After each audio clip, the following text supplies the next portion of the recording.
أعوذ بالله من الشيطان الرجيم بسم الله الرحمن الرحيم الحمد لله رب العالمين والصلاة والسلام على سيدنا محمد وعلى آله وأصحابه أجمعين رب اشرح لي صدري ويسر لي أمري واحلل عقدة من لساني يفقه قولي Alemlerin yoktan bar etuvchi, barchalarga tarbiya beruvchi bir Alloh subhanahu va taolaga hamd va sanolarimiz, maqtov ulug'larimiz bo'lsa edi. Hamda uning rasulina payg'ambarimizga Muhammad Mustafa sallallohu alayhi vasallamga ko'ngil to'lashgan salovat shariflar bo'lsa edi. Chunki Alloh taolo bor, Alloh taolo bir, Allohdan boshqa ma'bud bil haq yo'q. Shunga biz guvohlik berdik. Shahadat getirdik, la ilaha illalloh Muhammad Rasulullah deb aytdik. Alhamdulillah, biz musulmonlar. Дорогие мои братья, продолжаем наш урок. Тафсир суры Ан-Нази'ат. Как мы сказали, сура является мекканской. В этой суре 46 аятов, и каждый аят примерно на 3-4 части делим. То есть эту суру делим на 3-4 части. Первая часть была про судный день, про как аляматы, то есть знамения судного дня. Вторая часть уже про пророка Муса, алейхиссалям. Аллах субханаху ва тааля в Коране говорит, то есть тот пророк, который больше упоминается в Коране, является пророк Муса, алейхиссалям. Даже не наш пророк Мухаммад, алейхиссалям, а именно пророк Муса, алейхиссалям. То есть и в суре Бакара, и в других сурах пророк Муса, алейхиссалям, упоминается очень много раз. Из-за этого он из пророков Улюль Азм, то есть великих пророков. Вы знаете, что у нас есть 5 великих пророков, один из них Муса, алейхиссалям. Таким образом, Аллах субханаху ва тааля в Коране говорит: Бисмиллахи рахмани рахим, халь атака хадису Муса. Аллах субханаху ва тааля обращается к нашему пророку Мухаммаду саллаллаху алейхи вассалям, говорит: пришло ли тебе весть о Муса, алейхиссалям? Знаешь ли ты своего брата Муса, алейхиссалям? Как вы уже знаете, в хадисах, очень во многих хадисах упоминается о том, что наш пророк Мухаммад, саллаллаху алейхи вассалям, называл Мусу, алейхиссалям, своим братом. И говорит, что мусульмане ближе к Муса, алейхиссалям, чем даже сами иудеи. Аллах субханаху ва тааля говорит: пришло ли тебе весть о твоем брате, о Муса, алейхиссалям, который тоже является пророком, который тоже является великим пророком для своего народа, которому была ниспослана Тора. Второй аят говорит: «Идh надаху раббуху билвадил мукаддаси Туа». Муса, алейхиссалям, общался с нашим Господом в горе Тура. «Идh надаху раббуху билвадил мукаддаси Туа». Это то место, называется равнина, святая равнина. Мукаддас ат-Туа, то место, в котором пророк Муса, алейхиссалям, общался с нашим Господом, говорил. Таким образом, Аллах субханаху ва тааля ему приказал: «Идхаб иля фир'ауна иннаху тага». Иди к фараону. Иннаху тага. Поистине он заблудился. Поистине он себя возвысил, слишком возвысил, то есть возвысил над людьми. Аллах та'аля повелевает Муса, алейхиссалям, иди. То есть не просто идхаб, то есть не просто там пойди пообщайся, а именно делает амр, то есть повелевает. Идхаб иля фир'ауна иннаху тага. Иди к фараону. Поистине, когда фараон, те люди, которые становились фараонами, до этого у них были свои имена. Но после у фараонов, то есть фараонов назвали только фараонами. То есть это не один фараон. Фараонов было очень много. Один из фараонов, который был во времена пророка Муса, алейхиссалям. «Идхаб иля фир'ауна иннаху тага». Поистине этот фараон уже 40 лет тому назад сказал для своего народа: «Я ваш Господь». То есть этот фараон, этот человек, этот правитель сказал своему народу: «Я ваш Господь», то есть поклоняйтесь мне. Никому не поклоняйтесь, кроме меня. То есть люди стали поклоняться фараону. А кто был не согласен, он просто их убивал. فَقُلْ هَلْ لَكَ إِلَىٰ أَن تَزَكَّى وَأَهْدِيَكَ إِلَىٰ رَبِّكَ فَتَخْشَىٰ فَأَرَاهُ الْآيَةَ الْكُبْرَىٰ فَكَذَّبَ وَعَصَىٰ. Поистине, пророк Муса, алейхиссалям, пошел к фараону.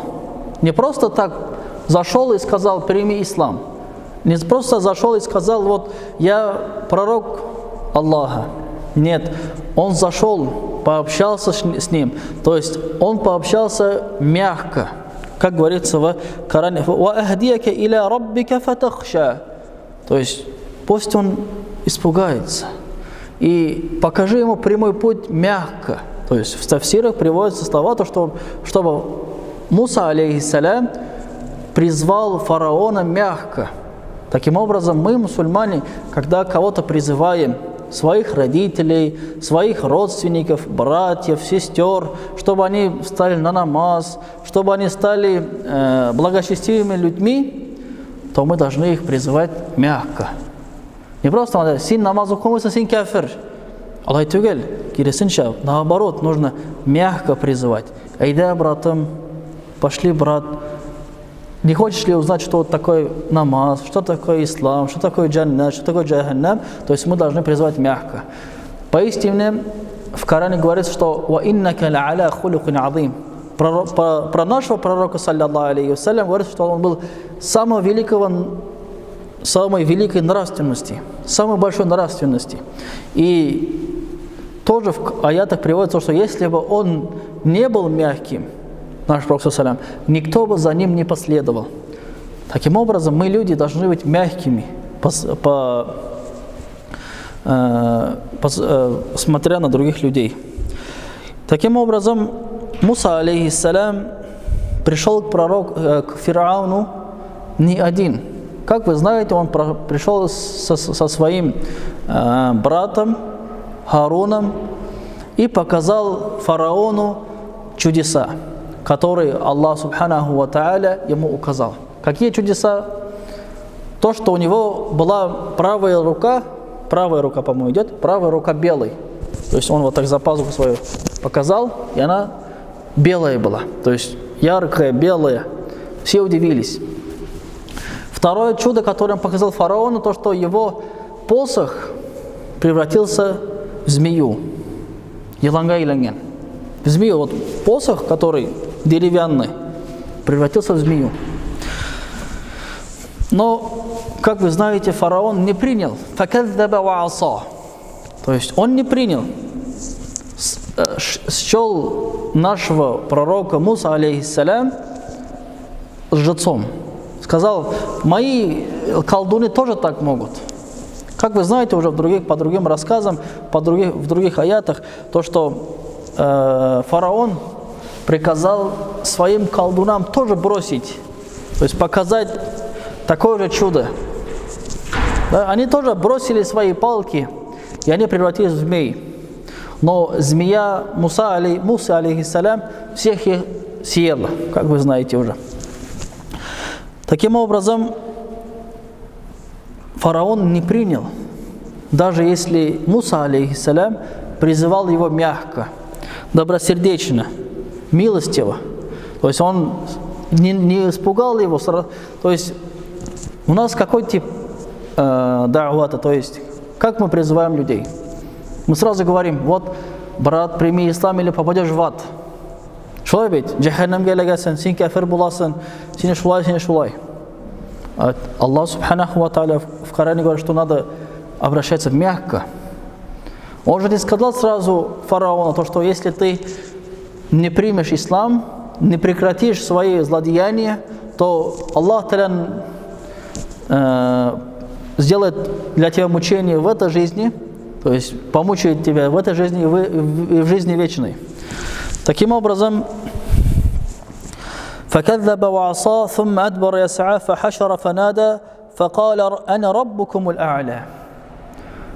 Фараон не только не испугался, фараон не испугался. во-первых. Во-вторых, он собрал всех своих колдунов, собрал всех своих людей и сказал, то есть в одной площади сказал: «Я ваш Господь». «Факаля ана раббукум аль-а'ля». Самый высший вас Господь. То есть я выше всего, я выше всех людей, я выше всех творений. Так и сказал: «Факаля ана раббукум аль-а'ля». Я ваш Господь, ваш, то есть Господь людей. И таким образом, فأخذه الله نكال الآخرة والأولى إن في ذلك لعبرة لمن يخشى. Поистине Аллах Субханаху ва Тааля наказал фараона в этой жизни и в жизни вечной. Аль-Ахира и в этой жизни. Инна фи залика, поистине в этом большой ибра. Шунда сөз бар бит татар тілінде гибрат деген, гибратлану, үрнәк, ла ибратан лиман яхша. Куркулаучылар için, для тех, кто боится, большой пример. Аллах Тааля показывает тем людям, которые делают злодеяния в этой жизни, то, что Аллах Тааля все равно их накажет. Или в этой жизни, или последующей. Из-за этого Аллах Субханаху ва Тааля посылает нам своих пророков. Муса, алейхиссалям, Харуна, алейхиссалям, вместе с ним. Другие пророки, которые их послал, не просто так, чтобы люди приняли ислам, приняли веру и чтобы прекратили свои злодеяния. Но фараон и его народ не приняли его. Не только не приняли, даже не отпускали тот народ, который когда-то приютили. То есть Бани Исраиль, они не отпускали, они были как рабы. Аллах Субханаху ва Тааля в этих аятах что мы видим? То, что идет Муса, алейхиссалям, и это место мукаддаси туа, то есть священное место. Аллах Субханаху ва Тааля называет это место священным. Таким образом, не только Мекка и Медина священно, но, кажется, и мукаддаси туа тоже священное место. «Идh надаху раббуху билвадил мукаддаси туа». Мукаддас – слово священное. В других аятах приводится то, что Муса, алейхиссалям, Аллах Та'аля сказал: «Фахля'на алейк». Приводится аят, то, что «сними обувь свою». То есть, когда заходишь в это священное место, сними обувь. Конечно, мои дорогие братья, когда мы заходим в мечеть, тоже считается мечеть священным местом. Считаем. Эйбет шундый. Манда без үзебезне тыныш хис итәбез. Манда да без үзебезнең аяк киемнәрен салып керәбез. Беренчедән нәҗес булмасын өчен, икенчедән менә безнең инде бу урынга хөрмәтебез булган күрә. Әмма дә ләкин хөрмәтле җәмәгать, һәрбер җәмгыятьтә, в каждом обществе есть свои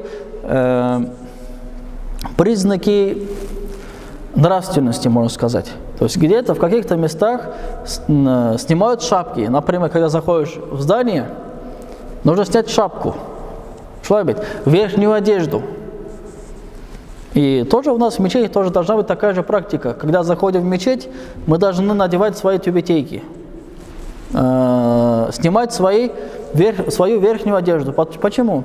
Потому что особенно сейчас, в такое время, когда идет дождь, холодно, так ведь, на улице холодно, идет дождь и плюс грязь.